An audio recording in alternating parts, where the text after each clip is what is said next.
Hello' অসমবাসী ৰাইজ, আজি বিশেষ এটা বিষয়লৈ এই ব্লগটো লৈ আহিছোঁ। আজিকালি সকলো সংস্কৃতিৰ লগতে পশ্চিমীয়া সংস্কৃতিৰ মিশ্ৰণো দেখা পোৱা যায়। বৰ্তমান আমি যিযোৰ সাজপাৰ পিন্ধোঁ সেই সাজপাৰযোৰৰ নতুন আৰু পুৰণি নামো থকা দেখা যায়। অসমীয়া সংস্কৃতিৰ জাতীয় সাজপাৰ হ'ল মেখেলা চাদৰ। ছোৱালীবিলাকৰ মেখেলা চাদৰ আৰু ল'ৰাবিলাকৰ ধুতি পাঞ্জাবী থাকে। তাৰে মই আজি বিহুৰ সাজযোৰৰ বিষয়ে আপোনালোকৰ ওচৰলৈ লৈ আহিছোঁ। তেনেহ'লে ব'লক আৰু বেছি কথা নকৈ ভিডিঅ'টো আৰম্ভ কৰোঁ। লেটছ গো। এয়া চাওক, এইখন আছে গামোচা, ইয়াৰ আন এটা নাম হৈছে বিহুৱান। এখন ধুতি, এইখনো ধুতি, এখন আছে মুগাৰ ধুতি, এখন টঙালি, এইটো মুগাৰ চোলাটো, তাৰপৰা এইখন হস্তবন্ধনী বা ৰুমাল। এই গামোচাখনৰ আন এটা নাম হৈছে বিহুৱান। আৰু এই মুগাৰ চোলাটো যে দেখিছে, এই মুগাৰ চোলাৰ বিভিন্ন ভাগ আছে।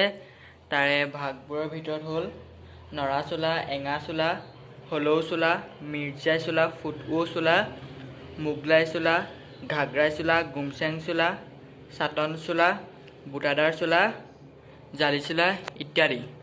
আৰু এই গামোচাখন দেখিছে, এই গামোচাখনে মূৰত পাগ মাৰে। আগতে পাগুৰিকে আজিকালি পাগুৰি বুলি কয়। সেই পাগো পাগ মৰাটো কিছুমান ভাগ আছে। সেই পাগবোৰৰ ভিতৰত হ'ল উকা পাগ আৰু পাটৰ পাগ। এইখন হৈছে বিহুৱান, আন এটা নাম হৈছে গামোচা, গামোচা বা বিহুৱান। এই বিহুৱানখনকে বিহুত গাঁৱৰ গাভৰুসকলে ডেকাবোৰক উপহাৰ হিচাপে দিছিল। আৰু গাঁৱৰ ল'ৰাবিলাকে ছোৱালীবিলাকক দিছিল কপৌ ফুল। এতিয়া মই আপোনালোকক ল'ৰাৰ সাজযোৰ চোলাটো, টঙালিখন, ধুতি এইবিলাক অকণ মেলি ৰখাইছোঁ। বলক, এইটো চাওক, এইটো মুগাৰ চোলা, মোৰ গুৰিত মুগাৰ চোলাটো আছে, এইটো মুগাৰ চোলা। আৰু এই পিছফালটো দেখিছে নহয়, এইটো মুগাৰ চোলা। এতিয়া দেখুৱাম ধুতি। এখন বগা ধুতিখন, এখন চাওক,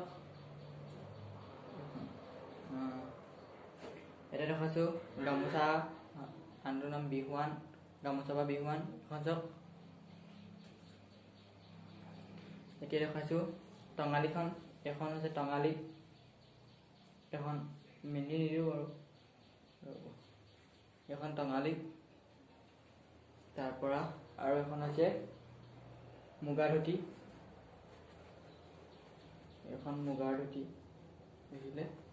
তাৰপৰা আৰু এই দুখন হৈছে হস্তবন্ধনী বা ৰুমাল। এইটো দেখিছেনে, এনেকৈ হাতত মাৰে, এইটো হৈছে হস্তবন্ধনী বা ৰুমাল।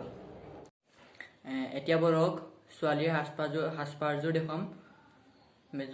যিযোৰ সাজপাৰ হ'ল মেখেলা চাদৰ, যিযোৰ বিহুত পিন্ধে। বলক এতিয়া মই আপোনালোকক দেখুৱাইছোঁ ছোৱালীৰ সাজপাৰযোৰ। এতিয়া এইটো হৈছে মহিলাৰ সাজপাৰ, যিবোৰ ছোৱালীয়ে হুঁচৰি গাওঁতে পিন্ধে, ছোৱালীয়েও পিন্ধে আৰু মহিলাসকলেও পিন্ধে। এইটো হৈছে ব্লাউজ বা কাচলি। আগৰ দিনত এইটোক কৈছিলে কাচলি, আজিকালি ব্লাউজ বুলিয়ে কয়। এখন মুগাৰ মেখেলা আৰু এখন ৰিহা, গামখাৰু, এইটো ফুলি আৰু এইপাত জোনবিৰি, ঢোলবিৰি। আৰু নাচনীসকলে খোপাত গগনা আৰু কাকৈ ফণি আৰু কপৌ ফুল মাৰে। গগনাও ভাগ আছে, যেনে লাহৰী গগনা আৰু শালিকী থুতীয়া গগনা।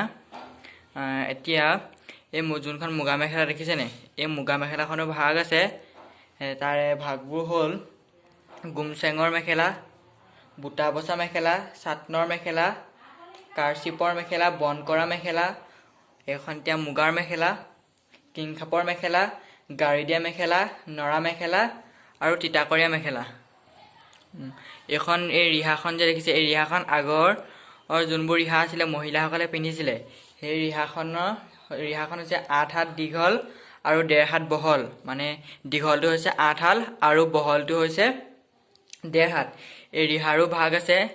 সেই ভাগবোৰ হৈছে দহিয়লীয়া ৰিহা, গৰিয়লী ৰিহা, গুণাকটা ৰিহা, কেচ বচা ৰিহা, আঁচুৱলীয়া ৰিহা, বৰৈ লগা ৰিহা, আঁচলে পাৰি দিয়া ৰিহা আৰু গুণাকটা ৰিহা।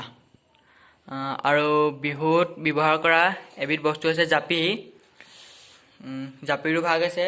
সেইবোৰ হৈছে বৰদৈয়া জাপি, সৰুদৈয়া জাপি, পানী জাপি, গুণাৰ বন কৰা জাপি, টুপি জাপি, হালোৱা জাপি, বৰৈ লগা, টাং জাপি, জৰু লগা জাপি, সোণৰ চোলাৰে জাপি, ফুলাম জাপি ইত্যাদি।